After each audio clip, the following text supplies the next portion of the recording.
how to leave a review on Shein.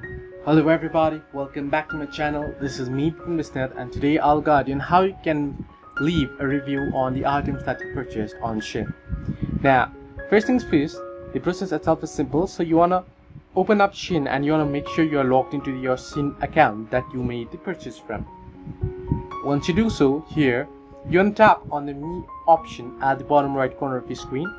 Under Me here now you can see various options and you can see My Orders option. You can simply tap on View All option beside My Orders and you'll be able to see all your orders.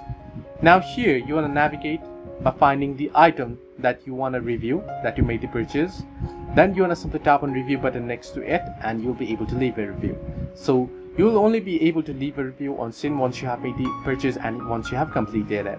So hope this helped you. Do like and subscribe, and do not forget to leave a comment down below if you have any further issues as well.